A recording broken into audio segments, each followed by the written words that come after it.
नमस्ते बच्चों, नोटबुक में आप सभी का स्वागत है। पिछले कई वर्षों से सीबीएसई की हिंदी परीक्षा में साना साना हाथ जोड़ी पाठ से लघु उत्तरीय एवं मूल्यपरक प्रश्न पूछे गए हैं। अतः परीक्षा की दृष्टि से ये पाठ अत्यंत महत्वपूर्ण है।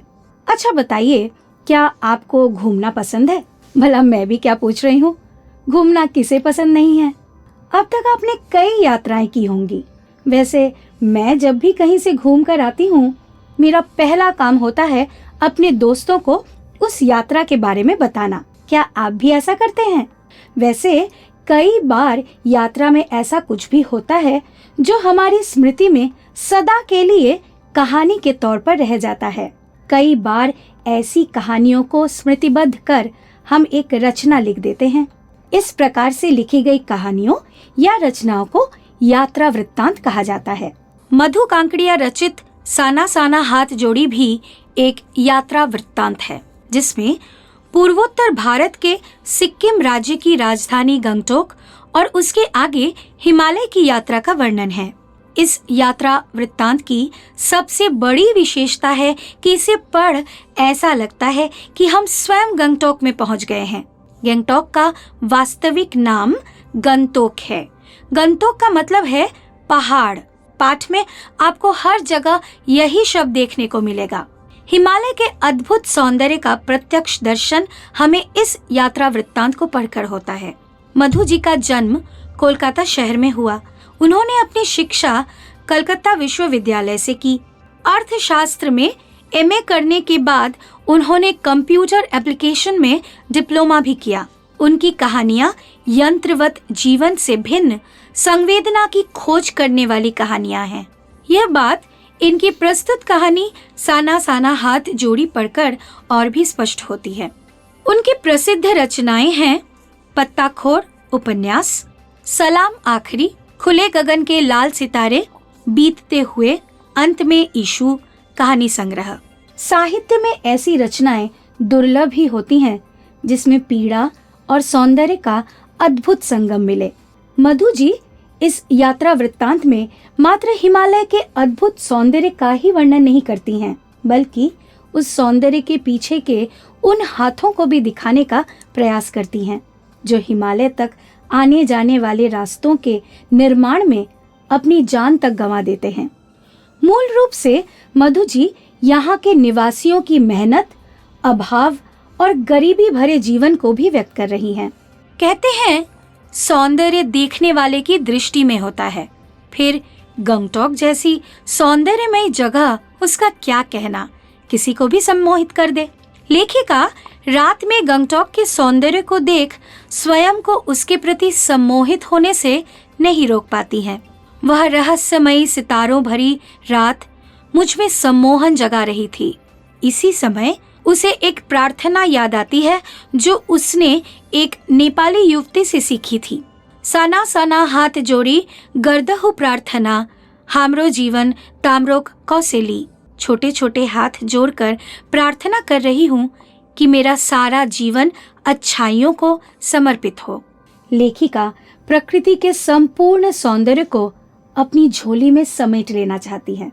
सुबह उठते ही वह कंचनजंगा देखने बालकनी की तरफ जाती हैं। युमथांग, जो कि गंगटोक से 149 किलोमीटर की दूरी पर स्थित है, वहां जाते हुए रास्ते में बार बार पूछती हैं, क्या वहां बर्फ मिलेगी? कहते हैं जीवन को संपूर्णता से जीना है तो जीवन को एक बच्चे की नजरों से देखो। शहरी जीवन की भाग दौड़ और यांत्रिकता मनुष्य के भीतर के बच्चे को तो छोड़ो, उसकी संवेदनाओं को भी खत्म कर रही है। पर लेखिका इसका अपवाद है। इसीलिए वे सफर की हर चीज को अत्यधिक जिज्ञासा के साथ जानना चाहती है। सफर में उन्हें एक कतार में लगी सफेद सफेद बौद्ध पताकाएं दिखाई देती हैं। गौतम बुद्ध से तो हम सभी परिचित हैं। भारत में अहिंसा को स्थापित करने वाले दो प्रमुख नाम हैं, एक तो गौतम बुद्ध और दूसरा, हाँ, आप बिल्कुल सही सोच रहे हैं, वे गांधी जी ही हैं। गंगटोक में एक प्रथा प्रचलित है। किसी बौद्ध की मृत्यु होने पर या किसी नए कार्य की शुरुआत के समय शहर से दूर किसी भी पवित्र स्थान पर 108 श्वेत पताकाएं फहरा दी जाती हैं। उन्हें उतारा नहीं जाता, ये धीरे धीरे अपने आप नष्ट हो जाती हैं। ये श्वेत पताकाएं शांति और अहिंसा का प्रतीक हैं। जितेन ने लेखिका को उस जगह का नाम कबी लॉन्गस्टॉक बताया। यहीं मशहूर फिल्म गाइड की शूटिंग हुई थी। सफर के दौरान लेखिका की जीप सेवन सिस्टर वाटरफॉल के पास रुकती है, पर लेखिका अपनी ही काव्यमयी धुन में थी। प्रकृति और प्राकृतिक दृश्य किसी भी संवेदनशील हृदय को कोमल बना देते हैं। लेखिका भी बहती जलधारा में पैर डालते ही अंदर तक भीग सत्य और सौंदर्य का अनुभव करती है। लेखिका को रास्ते में मातृत्व और श्रम साधना का एक अद्भुत दृश्य देखने को मिलता है। कुछ पहाड़ी औरतें वहां पत्थर तोड़ रही थीं। कईयों की पीठ पर एक बड़ी टोकरी थी जिनमें उनके बच्चे बंधे थे। लेखिका ने बोर्ड रोड ऑर्गेनाइजेशन के एक कर्मचारी से पूछा, ये क्या हो रहा है? तो उसने बताया, ये पहाड़िन औरतें बहुत खतरनाक काम कर रही हैं। ये इन पहाड़ी रास्तों को चौड़ा कर रही हैं। रास्ते में कुछ बच्चे लेखिका से लिफ्ट मांगते हैं। जितेन उन्हें बताता है, ये रोज 3-3.5 किलोमीटर की पहाड़ी चढ़ाई करके स्कूल जाते हैं। ये बच्चे पढ़ने के साथ साथ शाम को अपनी माताओं के साथ काम भी करते हैं। युमथांग पहुंचने के लिए सभी लाचुंग में रुकते हैं। लेखिका वहां के शांत वातावरण में शहरी दौड़ धूप से भिन्न निश्चिंतता का अनुभव करती हैं।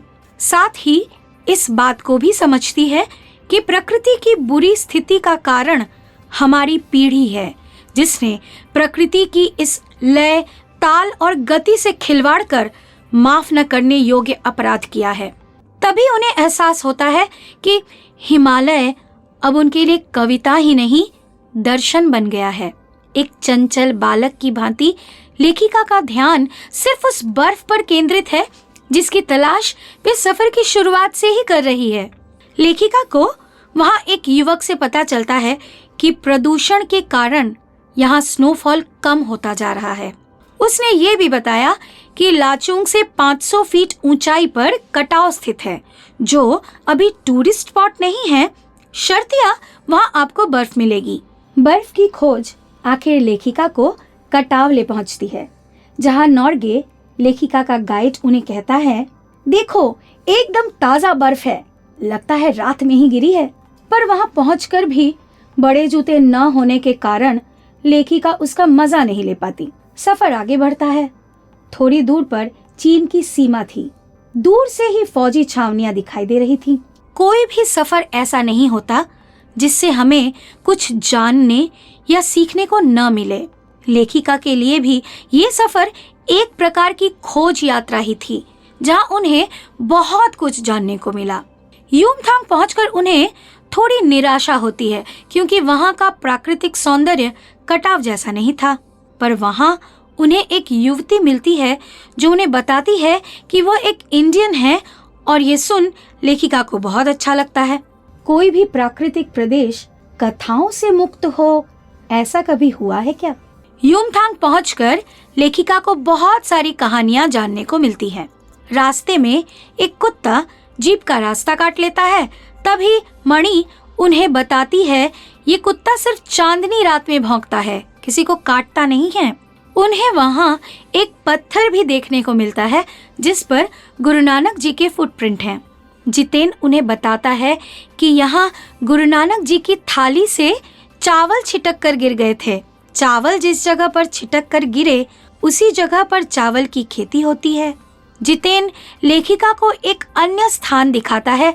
ऐसा माना जाता है कि यहाँ देवी देवताओं का निवास है, और यहाँ जो भी गंदगी फैलाता है वह मर जाता है। गैंगटॉक का असली नाम गंगटोक है, जिसका अर्थ पहाड़ होता है। लेखिका को यहाँ ये भी पता चलता है। रास्ते में जितेन अपनी धुन में बोलता और लेखिका को बताते हुए जाता है कि युमथांग पहले टूरिस्ट स्पॉट नहीं था। भारतीय आर्मी के कप्तान शेखर दत्ता ने घाटियों के बीच रास्ते निकालकर इसे टूरिस्ट स्पॉट बनाया। अभी भी नए रास्तों की खोज हो रही है। लेखिका मन ही मन कहती है कि शायद मनुष्य की इसी असमाप्त खोज का नाम सौंदर्य है और उसकी जीप आगे बढ़ने लगती है। इसी के साथ ही कथा समाप्त हो जाती है। इस कहानी को संक्षेप में समझने के लिए आप हमारा अगला वीडियो अवश्य देखिए। तब तक के लिए हम विदा लेते हैं।